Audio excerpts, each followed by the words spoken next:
Good afternoon, YouTube. What's going on? It's Mesa back at it with some Destiny. So the This Week at Bungie just hit for October 13th, and they're rolling out the update 2.4.1. So we're going to go through it, and I'm going to give you a few pointers at the end, because I've been preparing for this, actually. I got a whole bunch of packages at various things, like from Petra, Varix, the Gunsmith, everybody, that I'm not opening up until after this patch hits, which is going to be hitting on Tuesday. So without further ado, let's jump into the update. So I'm going to read some of this verbatim, but basically they're opening up the floodgates to hit 400 light, and there's going to be multiple ways to do it. It's not going to be just a raid. So I'm going to read this verbatim. On October 18th, corresponding with the release of Heroic Mode for Wrath of the Machine, your maximum light will be increased to 400.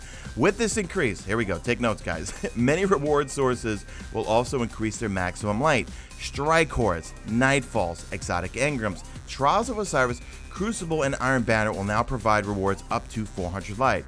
Archon's Forge, the Heroic Seaver Strike playlist, and Legendary Engrams will now provide rewards up to 385. Rare Engrams and Seaver Strike playlists will now provide rewards up to 365. So recently what I've been doing is I've been hoarding Exotic Engrams again. Even though you watched me blow all my strange coins to get those damn Ophidian aspects today, I still got a boatload of Exotic Engrams. I also have a bunch of skeleton keys I have not used, and I'm telling you, Court of Oryx, I keep telling everybody, Court of Oryx, do it. Get Eris Morn rep. She gives you artifacts and class items. So do her bounties too. You get those Dreadnought bounties. Some of them are worth 250 rep for Eris Morn. Some are worth 750. Don't sleep on Eris Morn. Sending with Petra Venge. I do her bounties every week, and she's been giving me gear.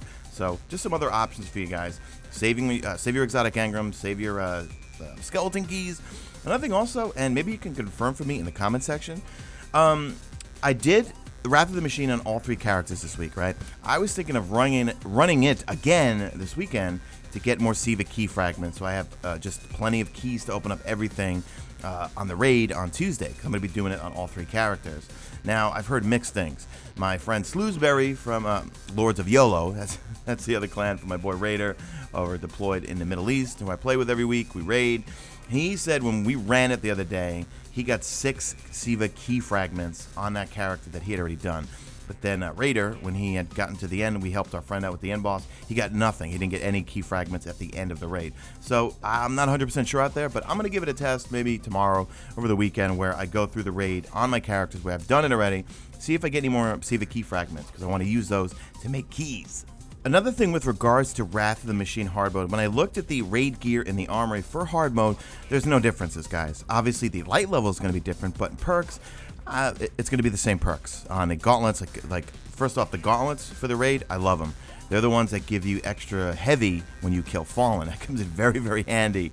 But for the main perks, like taking half damage or less damage when carrying the Siva charge and a few other things, no difference in there. So a little bit bummed about that. I was hoping hard mode raid would give you something different. But remember, guys, this is just heroic mode, hard mode.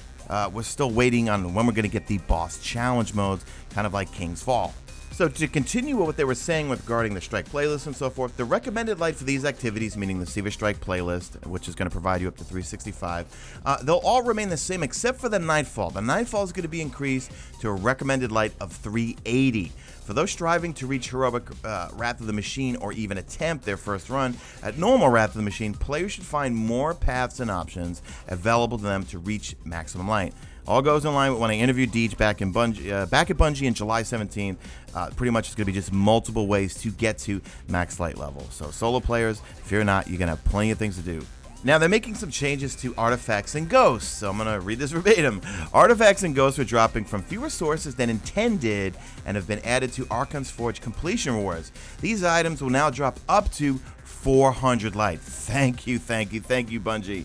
In faction packages, the rate at which ghosts are rewarded will be increased. Likewise, the rate of artifacts from Eris faction packages have been increased. Well, Eris has always been pretty good to me with artifacts, but she's about to get better. So that's why every time I go to the Court of Oryx, it's packed. There's always people there.